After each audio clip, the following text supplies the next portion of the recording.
तो जैसा कि हम लाइफ प्रोसेस, बायोलॉजी का लाइफ प्रोसेस का रेस्पिरेशन पढ़ रहे थे, वो हमने रेस्पिरेशन टॉपिक कंप्लीट कर दिया है, ठीक है।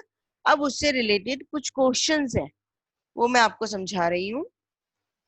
पहला क्वेश्चन है, how is the energy released and stored during oxidation of the compound in respiration. किस तरह से एनर्जी रिलीज होती है और किस तरह से स्टोर होती है, ठीक है, जब हमारी बॉडी में रेस्पिरेशन हो रहा होता है, ठीक है, या कहेंगे ऑक्सीडेशन हो रहा होता है, कुछ भी ले सकते हैं, क्योंकि रेस्पिरेशन में ऑक्सीजन को इनहेल करते हैं, ठीक है। तो जो एनर्जी है वो हमेशा एटीपी की फॉर्म में ही रिलीज होती है, ठीक है। स्टोर भी एटीपी की फॉर्म में ही होती है, लेकिन वो एक जब लेस एनर्जी की जरूरत होती है तो एडीपी की फॉर्म में भी समटाइम स्टोर हो जाती है। तो वो साथ में जब बहुत हमारी जो एनर्जी है, मेटाबॉलिक एक्टिविटी, एडीपी और फॉस्फेट, जब ये तीनों मिलते हैं तो एटीपी बनाते हैं। और जब हमें एक्चुअल में उस एनर्जी को यूज करना होता है, रिक्वायर होती है हमारी बॉडी में किसी काम को करने की, कोई भी एक्टिविटी करने की, तो वो जो एनर्जी है, एटीपी जो बॉन्ड है, वो ब्रेक हो जाता है एनर्जी में, फाइनली एडीपी में और फॉस्फेट में, आईपी में, ठीक है। तो ये वो एडीपी है जो थोड़ी सी हमारे अंदर स्टोर रहती है एनर्जी, कि कभी भी ऐसा ना हो कि लैक ऑफ एनर्जी हमारे बॉडी के अंदर आ जाए, ठीक है। तो आंसर है, the energy released is directly collected in ATP in the form of chemical bonds, ADP plus IP plus energy give us to ATP. This bond is broken and utilized whenever required. ATP into ADP plus IP plus energy. ठीक है, तो basic तो ये ATP molecule में store होती है। आपको पता है फुल फॉर्म एटीपी की? एडिनो ट्राइफॉस्फेट, ठीक है, adenosine triphosphate. What is the energy currency? Lavanya चली गई, कोई बात नहीं, आ जाएगी. What is the energy currency? Name the substance in animals and plants that act as an energy currency. Energy is required by every cell to the function. सबसे पहले हमें बताना है एनर्जी करेंसी क्या है, ठीक है, और वो सब्सटेंस बताना है एनिमल में या प्लांट में जो एनर्जी करेंसी की तरह काम करता है, ठीक है। तो एनर्जी जो है वो हमारी बॉडी के सभी सेल को जरूरत होती है कोई भी फंक्शन करने के लिए, कोई भी एक्टिविटी करने के लिए, ठीक है। तो वो एनर्जी करेंसी रिलीज होती है जब भी हम कोई फंक्शन करते हैं, एक्टिविटी करते हैं, और वो हमारे जब भी हम कोई फूड खाते हैं तो वो एक स्टोर हो जाती है, जब रिक्वायर होती है तब वो रिलीज हो जाती है, ठीक है। Both the plants and animals, ATP is known as energy currency.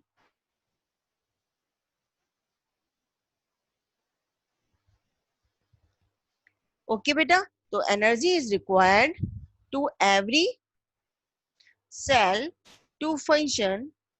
Energy currency releases and stores energy as and when required in the cell. In both the plants and animals, ATP is known as energy currency. ठीक है लवण्या?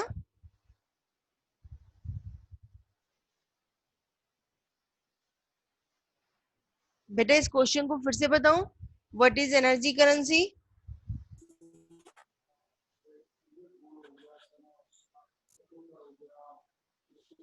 Hello.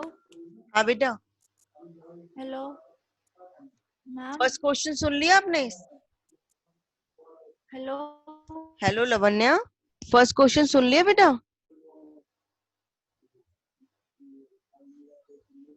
Second दोबारा बताना है या hello. दोनों दोबारा बताने हैं? हम सेकंड बता दो. ठीक है, सेकंड बता देती हूँ. What is energy currency? Energy currency क्या है, एक्चुअल में इस वर्ड का मतलब क्या है? Name the substance in animals and plants that act as a energy currency. और वो सब्सटेंस बताना है जो एनिमल्स में या प्लांट्स में एनर्जी करेंसी की तरह काम करता है, वो होता है एटीपी। अब आता है एनर्जी करेंसी क्या है। एनर्जी करेंसी एक तरह की एनर्जी है जो हमारी सेल को किसी भी फंक्शन को परफॉर्म करने के लिए रिक्वायर्ड होती है। जब भी हमारी बॉडी कोई फंक्शन करती है तो एनर्जी रिलीज हो जाती है। जो भी हम फूड खाते हैं तो उस फूड के कारण जो एनर्जी स्टोर होती है, जब नीड हुई तब वो रिलीज हो गई इन द सेल। ठीक है, तो this is called energy currency and ATP is known as energy currency both in animals and plants. Okay, third question है, in man and yeast when does the anaerobic respiration take place? तो आप याद करो, man में मैंने बताया था वैसे नॉर्मली में एरोबिक करते हैं। एरोबिक पता है आपको? In presence of oxygen. Anaerobic हाँ इन जी। Lack of oxygen, absence. Absence of oxygen. ठीक है, तो हम मोस्टली एरोबिक रेस्पिरेशन करते हैं, लेकिन जब हम बहुत फास्ट रनिंग कर रहे होते हैं, फास्ट एक्सरसाइज कर रहे होते हैं, तो उस टाइम में ऑक्सीजन की सप्लाई पूरी तरह से नहीं होती है। उस सिचुएशन में हम एनएरोबिक रेस्पिरेशन करते हैं। उस केस में क्या होता है, उस केस में हम बहुत जल्दी टायर्ड हो जाते हैं। ठीक है, तो उस केस में हाँ एक्चुअल में जी। होता क्या है, देखो, in man it occurs when there is a lack of oxygen during running exercise, hence pyruvic acid is reduced to lactic acid. जो पायरुविक एसिड बनता है जब हम रनिंग करते हैं या एक्सरसाइज करते हैं, कोई भी बहुत फास्ट एक्टिविटी करते हैं, तो वो पायरुविक एसिड बनता है। बाद में वो रिड्यूस हो जाता है लैक्टिक एसिड में, जिसके कारण हमें टायर्डनेस या डिजीनेस और थकान बहुत जल्दी फील होती है। ठीक है, और यदि हम ईस्ट की बात करें तो ईस्ट में तो होता ही एनारोबिक है। That means respiration take place in absence of oxygen. Okay, now move to the next question. On oxidation, which of these releases more energy? Organize them in an arranging order, in an ascending order. ठीक है, यहाँ पे ascending order आएगा। First है 1 gram of fat, 1 gram of protein, 1 gram of glucose, 0.5 gram of protein, 0.5 gram of glucose. तो हमको पता है फैट एक ऐसी चीज है जो हमें इंस्टेंट एनर्जी देता है। ठीक है, तो इसके अंदर सबसे ज्यादा एनर्जी होगी। सेकंड पॉइंट पे हम बात करें तो जो प्रोटीन होता है वो हमें सबसे ज्यादा एनर्जी देता है उसके बाद। ठीक है, ग्लूकोज तो मतलब थोड़ी देर के लिए एनर्जी मिलती है। उसके बाद यदि हम बात करें तो एक ऐसा कंपाउंड जिसके अंदर प्रोटीन भी है और ग्लूकोज भी है, इन दोनों का मिक्सचर होगा तो वो हमें एनर्जी देगा। Then glucose, 1 gram of glucose, तो सबसे कम एनर्जी ग्लूकोज से मिली। Then mixture of protein and glucose, then protein and then fat. देखो जरा, 1 gram of fat releases most energy. The following is the ascending order. सबसे पहले 1 gram of glucose, then 0.5 gram of protein plus 0.5 gram of glucose, then 1 gram of protein and then 1 gram of fat. ठीक है, ये बात समझ में आ गई है?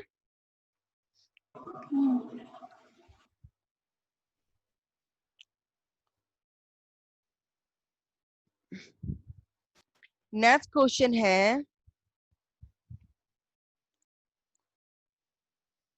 हाँ, नेक्स्ट क्वेश्चन है, why is a person fed with glucose or a fruit juice instead of cheeseburger or cheese sandwich that might give more energy when a person is feeling dizzy? ठीक है, ग्लूकोज जो होता है वो एक instant energy provide किया जाता है, इसी वजह से वो दिया जाता है। जब भी हम एक साथ ही वीक महसूस करते हैं तो ग्लूकोज दे देते हैं ताकि इंस्टेंट एनर्जी आ जाए। ठीक है, लेकिन जो सिक पीपल होते हैं वो बार बार एक ही चीज लेके वो बोर फील करते हैं, ठीक है। हालांकि ये बात सच है कि ग्लूकोज इजीली डाइजेस्ट हो जाता है, इजीली बॉडी में एब्जॉर्ब हो जाता है, ठीक है। बल्कि चीज सैंडविच जो होगा उसको टाइम ज्यादा लगेगा डाइजेस्ट करने में, एब्जॉर्ब करने में, और उसके बाद एनर्जी रिलीज करने में, ठीक है। But they fed up, they feel bore with these food, क्योंकि डेली बेसिस पे यही लेते हैं वो, ठीक है। देखिए, the glucose gives instant energy as it is absorbed and reaches the blood. Cheese sandwich, however, requires time to digest and absorb. As sick people need an immediate energy, उनको immediate energy की supply चाहिए होती है, इसलिए उनको glucose या fruit juice दिया जाता है instead of cheese sandwich. But they are fed with glucose or a given fruit juice. अब आता है next question. Give 3 characteristics of lungs which make it an efficient respiratory surface. Important question है बेटा, हमें 3 characteristics बताने हैं lungs के जो बताए कि बेस्ट है हमारी बॉडी में रेस्पिरेशन का काम करने के लिए, रेस्पिरेटरी सरफेस जो प्रोवाइड करता है उस पर्पस के लिए बेस्ट है, एफिशिएंट है। तो देखें जरा, सबसे पहले इसकी क्वालिटी आती है thin. The air sac wall was very thin, जो इसकी वॉल है वो बहुत थिन है, so that gases can easily diffuse through them, gases easily diffuse हो जाती हैं। Oxygen is absorbed into the blood and CO2 is given out in the lungs to be exhaled out. Oxygen absorb हुई, CO2 out हुई, okay. यही purpose होता है thin के कारण। थिक होगा तो डिफ्यूजन में ज्यादा टाइम लगेगा। अब दूसरा पॉइंट आता है मॉइस्ट। मॉइस्ट का पर्पस ये होता है, याद हो तो मैंने तुम्हें बताया था, जो गैसेस होती हैं ये मॉइस्चर में इजीली डिसॉल्व होती हैं और इजीली स्प्रेड हो जाती हैं, ठीक है।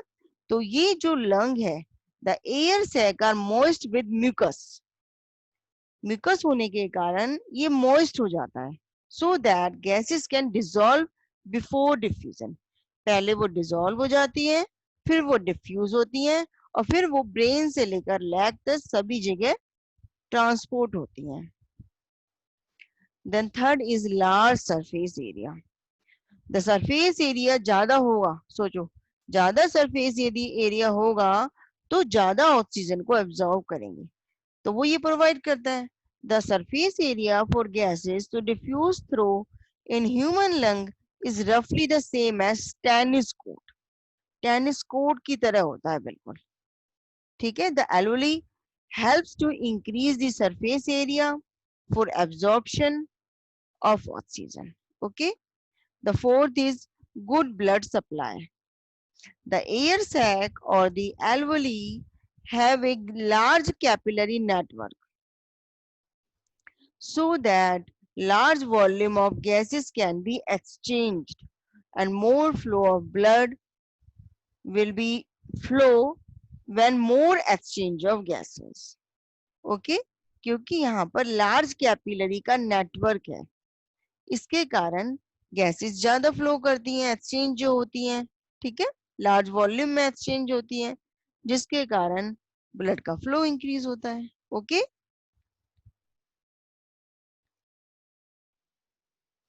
इसके बाद है next question, in which kind of respiration is more energy released. Obviously दो तरह के रेस्पिरेशन होते हैं,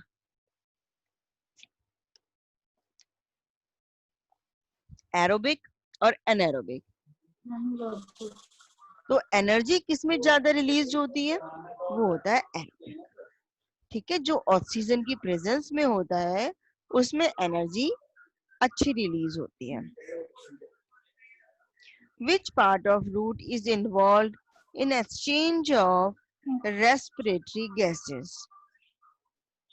अब तुम ध्यान करो, रूट्स के अंदर रूट हेयर्स होते हैं जो गैसेस को एक्सचेंज करने में हेल्प करते हैं, ठीक है। तो root hairs is the part of root which is involved in exchange of respiratory gases. What are stomata and lenticel? मैंने पहले ही बताया था, दोनों ही एक टाइप के पोर्स होते हैं। स्टोमेटा लीव्स के अंदर प्रेजेंट होता है, या बोलेंगे ग्रीन स्टेम के अंदर, सॉफ्ट स्टेम के अंदर प्रेजेंट होता है। बट लेंटिसेल्स जो होते हैं वो सिर्फ ओनली वुडी स्टेम के अंदर प्रेजेंट होते हैं, ठीक है। काम क्या होता है? Exchange of gases, okay. Stomata are tiny apertures found on the surface of leaf which regulate the exchange of respiratory gases and transpiration.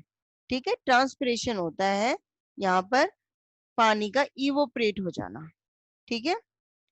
Lenticels are the raised pore in the woody plant that allow the exchange of gases between the atmosphere and the internal tissue. Okay. Next question है बेटा, the breathing cycle is rhythmic whereas exchange of gases is a continuous process. Justify this statement. Breathing cycle जो होती है वो rhythmic होती है, but exchange of gases continuous होता है। क्यों होता है ये हम बताते हैं। ब्रीदिंग ऑफ साइकिल में इनहेलेशन और एक्सहेलेशन ऑफ एयर होता है, जिसके कारण ये एक्सपेंशन और कॉन्ट्रैक्शन होता है जो थोरिक कैविटी होती है। बात समझ में आ रही है? जो लंग्स है उसका एक्सपेंशन और उसका कॉन्ट्रैक्शन होता है। जो रिब्स होते हैं वो एक्सपेंड होते हैं, वो कॉन्ट्रैक्ट होते हैं। जब एयर आती है, इनहेल होती है, तो वो एक्सपेंड होते हैं। क्यों? ताकि लार्ज सरफेस एरिया मिले, ज्यादा ऑक्सीजन एब्जॉर्ब हो, ठीक है। और जब एयर आउट करनी होती है, एक्सहेल करनी होती है, तो वो कॉन्ट्रैक्ट होते हैं, सिकुड़ जाते हैं, ठीक है, जिससे जो भी CO2 है वो सारी रिलीज हो जाए। इसके लिए मैंने बैलून का एग्जांपल देके भी समझाया था। तो ये एक प्रोसेस क्या हुआ? Expansion and contraction. This is just like a rhythmic process, rhythm हो गया एक तरह से। बट जो एक्सचेंज ऑफ गैसेस है ये हमेशा होती ही रहती है, कॉन्टिन्यूअस प्रोसेस है, as it takes place between the blood and each and every cell by diffusion. ठीक है बेटा।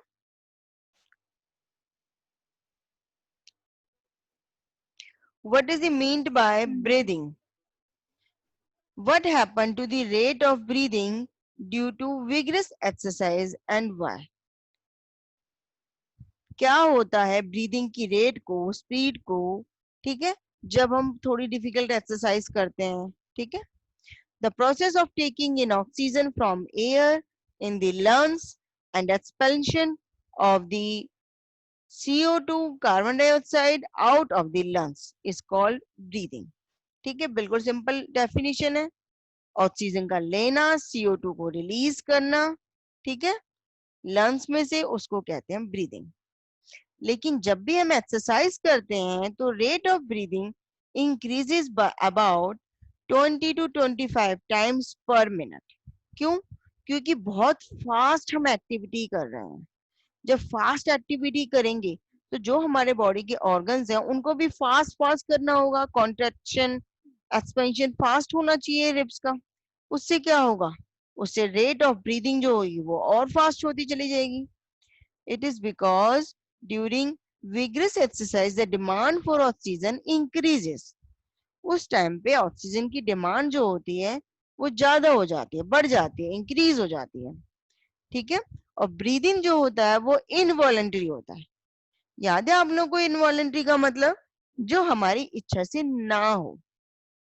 वॉलेंट्री जो हमारी विश और हमारी इच्छा से हो रही है, जैसे मैं अभी बोल रही हूँ, वो मेरी इच्छा से है, according to my wish. These are voluntary actions. और जो हमारी इच्छा से नहीं होती, जैसे कि ब्रीदिंग मेरे कंट्रोल में नहीं है, तो दीज आर इनवॉलेंट्री एक्शंस, ठीक है। तो breathing occurs involuntary but it's rate is controlled by the respiratory centre of the brain. But जो रेट है वो ब्रेन के द्वारा बिल्कुल कंट्रोल होता है। जब हम फास्ट एक्सरसाइज करते हैं तो हमें फास्ट ब्रीदिंग की जरूरत होती है, जब हम नॉर्मल लाइफ जी रहे हैं तो हमें नॉर्मल ब्रीदिंग की जरूरत है, ठीक है। तो ये सारा ब्रेन के कंट्रोल में है। ओके,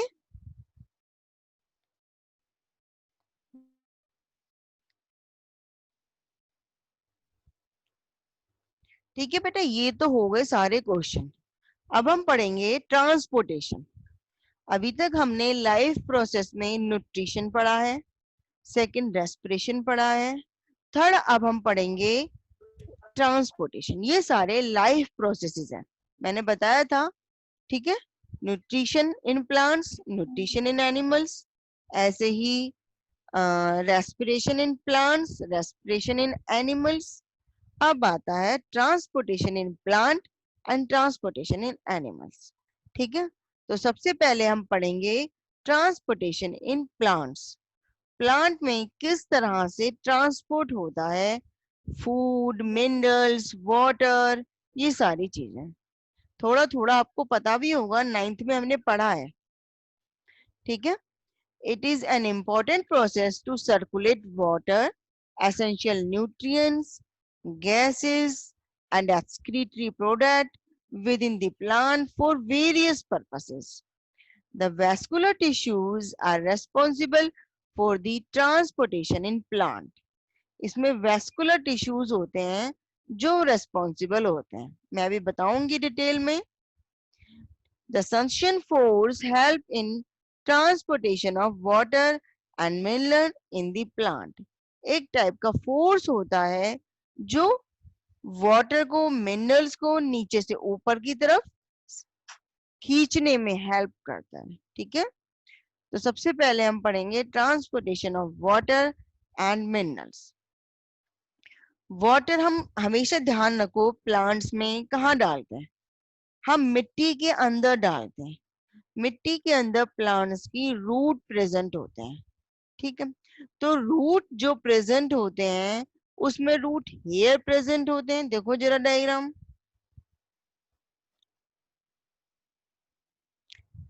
ठीक है। देखो ये है हमारा प्लांट, ओके। हमने यहाँ पे पानी डाला सॉइल के अंदर जहां पर रूट्स प्रेजेंट है। अब जो रूट्स हैं वो बेसिकली देखो, ये जो लाइन दिखाई दे रही है दिस इज रूट हेयर, ये होती है अंदर से जड़ें जो होती हैं, देखो ये दीज आर रूट हेयर्स।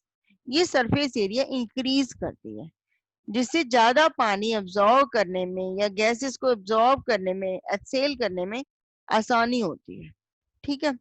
तो अभी हम कर रहे हैं ट्रांसपोर्टेशन, ठीक है, कि किस तरह से ट्रांसपोर्ट होता है वाटर एंड मिनरल। तो जो रूट हेयर है ये पानी को एब्जॉर्ब करने में हेल्प करेंगे, ठीक है बेटा। The root of the plant absorb the essential minerals and water from the soil. अब पानी तो हमने सॉइल में डाला लेकिन मिनरल्स जो होते हैं वो भी सॉइल के अंदर ही होते हैं सारे। पोटेशियम है, सोडियम है, ये सारे के सारे जितने भी इंपॉर्टेंट मिनरल्स हैं ये सॉइल के अंदर होते हैं। वो कब आते हैं, जब हम उसमें फर्टिलाइजर या मैन्योर्स ये सब उसमें हम ऐड करते हैं, तो ये सारे सॉइल के अंदर प्रेजेंट हो जाते हैं। फाइनली रूट्स के थ्रू रूट हेयर्स इजिली इनको एब्जॉर्ब कर लेती है, फिर ये ऊपर की तरफ ट्रांसपोर्ट किए जाते हैं।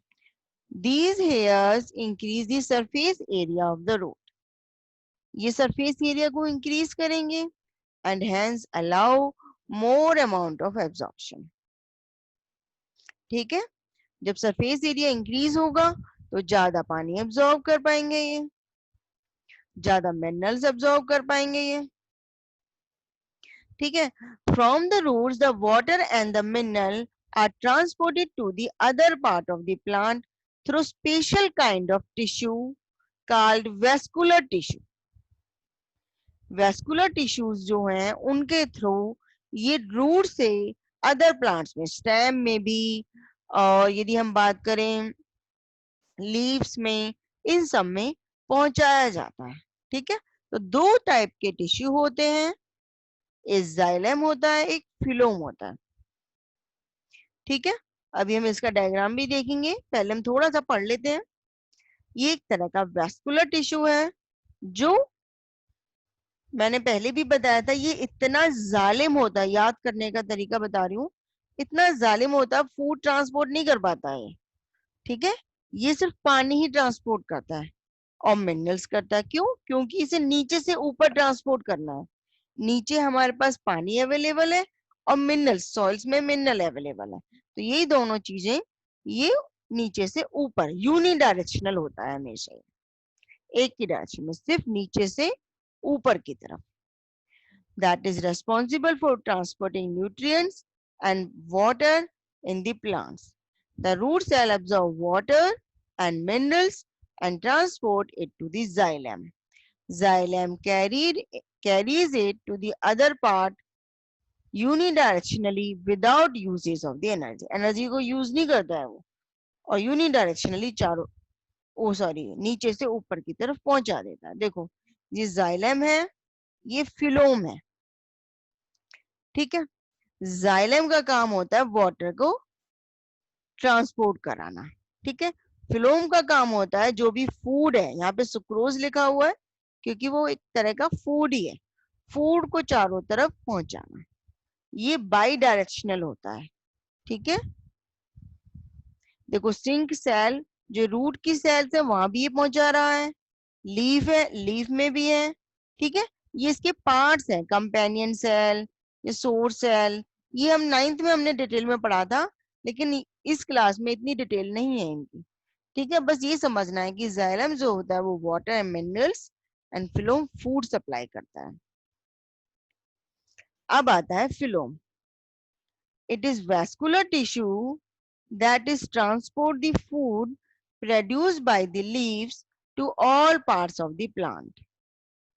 This flow is bidirectional and utilize energy. ठीक है, this is known as translocation. हम इसको ट्रांसलोकेशन भी कहते हैं। ठीक है, क्योंकि फूड जो होता है वो लीव्स में बनता है। Leaves is the kitchen of the plant, they make food for whole the plant, हमको पता है, with the help of sunlight and chlorophyll. ठीक है, तो फूड जो बना वो लीफ में बना, अब लीफ से वो स्टेम में जाएगा, उसे रूट्स में भी जाना है। ठीक है, और भी ऊपर की तरफ भी जाना है, तो इसका मतलब वो ऊपर भी जाएगा, वो नीचे भी जाएगा।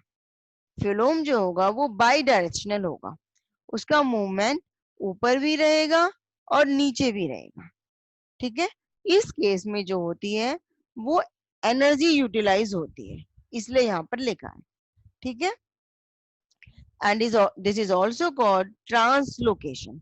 समटाइम ये वन वर्ड डेफिनेशन आ जाती है कि व्हाट इज ट्रांसलोकेशन, तो इस तरह से आपको बताना है। ठीक है, अब आता है व्हाट इज ट्रांसपिरेशन। बेटा आप लोगों को समझ में आ रहा है?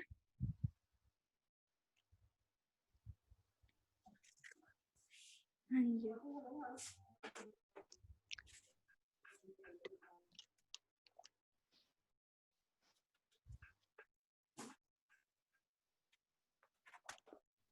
हाँ बेटा, तो मैं आपको ये कह रही थी, तो मेरी कोशिश यही होती है कि आप लोगों के लिए इजी से इजी नोट्स में बनाऊं, जिससे आपको इजीली समझ में आ जाए।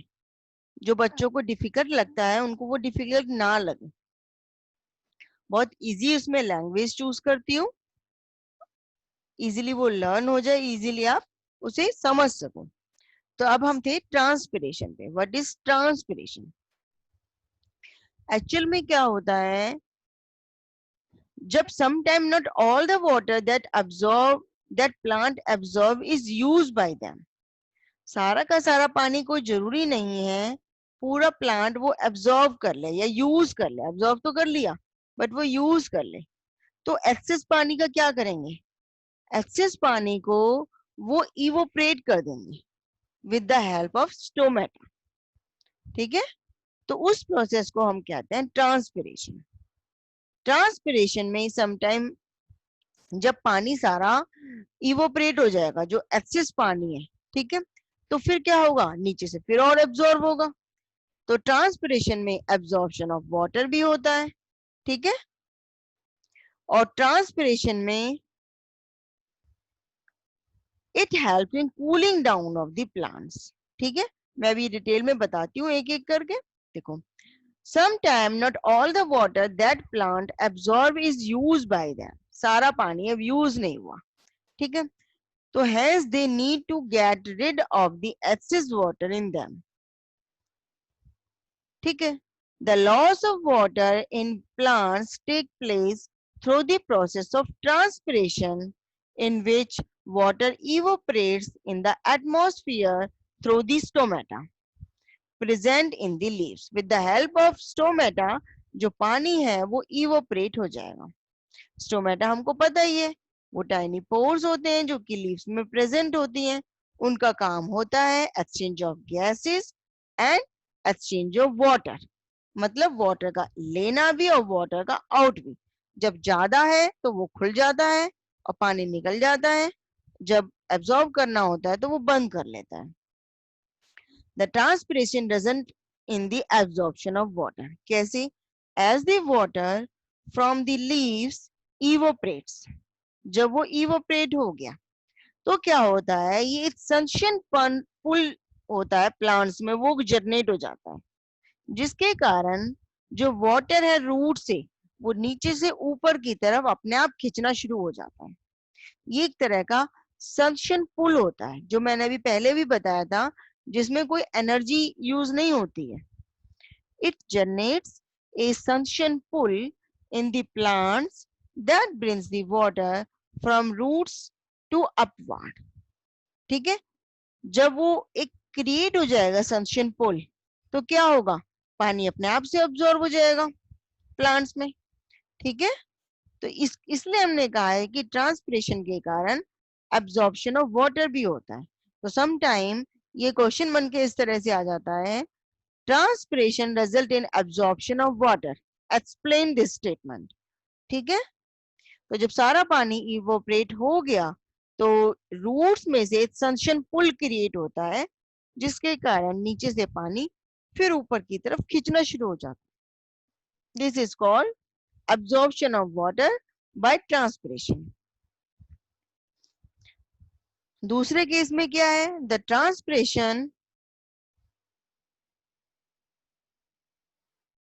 transpiration helps in cooling down the plants. Cooling down the plants कैसे होता है, जब भी वाटर इवोपरेट्स होता है, ठीक है, it utilises the heat of the plants and result in cooling of internal temperature of the plant. जब पानी इवोपरेट हो गया तो उसने प्लांट्स की जो हीट थी उसको यूटिलाइज करा इवोपरेट करने में, ठीक है। तो जिसके कारण कूलिंग हुई, जो प्लांट्स का इंटरनल टेम्परेचर था जो इंक्रीज हो गया, उसमें कूल डाउन हो गया, क्योंकि हीट को यूज अप कर लिया गया इवोपरेट करने में। देखो जरा डायग्राम को देखो, ठीक है, क्या हो रहा है, यहाँ से वाटर जब एक्सिस में आ गया है इनके पास, तो ऊपर की तरफ चला जाएगा, इवोपरेशन शुरू हो जाएगा। जब इवोपरेशन हो जाएगा तो नीचे से एक सक्शन पुल होगा जो वापस पानी को इनमें भेज देगा। There is no lack of water in the plant, कभी भी नहीं रहेगा। इसलिए कहते हैं कि सॉइल में पानी पूरा होना चाहिए, ठीक है, क्योंकि रूट्स में पानी रहेगा तो वो इस सक्शन पुल के थ्रू अपने आप ही सब जगह फैल जाता है। और ये जो इवोपरेशन हो रहा है, इसमें प्लांट की हीट यूज होती है, हीट, जिसके कारण इवोपरेट हो जाता है। जब वो हीट खत्म हो जाएगी तो ऑब्वियसली प्लांट जो होगा वो कूल डाउन हो जाएगा, ठीक है। यहाँ पे ये एक डायग्राम है हमारा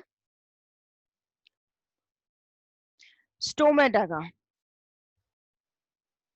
स्टोमेटा में किस तरह से एक्सचेंज ऑफ गैसेस होती हैं वो मैंने दिखाया। देखो, वाटर एंड O2 और CO2, ठीक है, किस तरह से स्टोमेटा में से गैसेस CO2 एब्जॉर्ब होती है और O2 रिलीज आउट होती है इन प्रेजेंस ऑफ फोटोसिंथेसिस।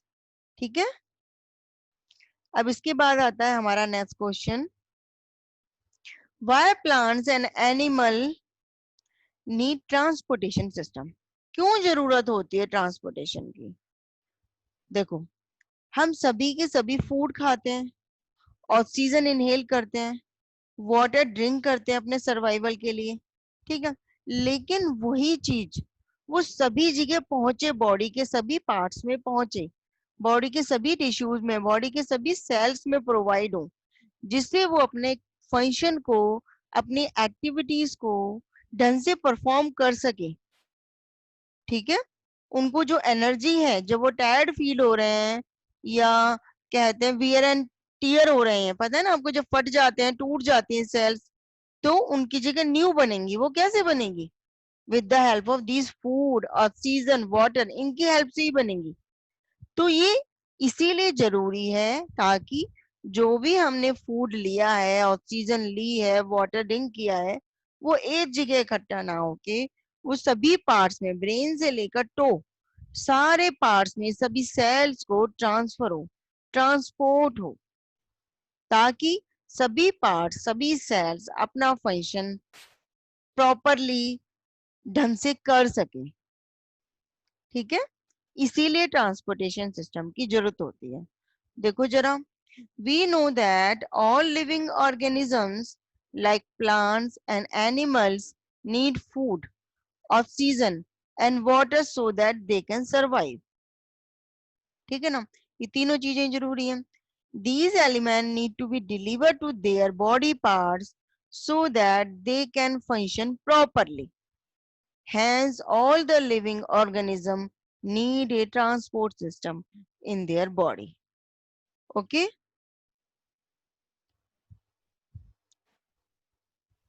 हाँ जी। इसके बाद आता है ह्यूमन सर्कुलेटरी सिस्टम। ठीक है, ये मैं भी बताऊंगी, इससे पहले देख लो, चलो थोड़ा सा और देख लेते हैं ह्यूमन सर्कुलेटरी सिस्टम क्या है।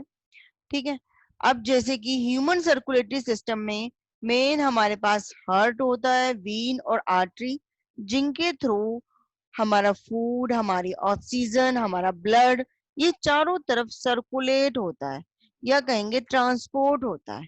ठीक है, मेनली ये कंसिस्ट होते हैं blood, blood vessel and heart से, इन सब से बने हुए होते हैं। The circulatory system is a transport system of the human body which consists of a network that supplies food, food supply करता है, water and oxygen and other substances throughout the body. यहाँ पे अदर सब्सटेंसेस का मतलब होता है जो भी मिनरल्स हैं या विटामिन हैं। ठीक है ना, वैसे तो फूड के अंदर होंगे ही, बट हमने इसलिए लिख दिए हैं कुछ भी और सब्सटेंसेस जैसे कि मिनरल, विटामिन, एनीथिंग। ठीक है, थ्रू आउट द बॉडी। तो main parts that is blood, blood vessels and heart, ये मेन पार्ट है। अब इन्हीं सबको हम एक एक करके डिटेल में पढ़ेंगे। ठीक है, तो उससे पहले आप मुझे ये बताइए, आप सभी को ये सारा समझ में आ गया है जो मैंने बताया है?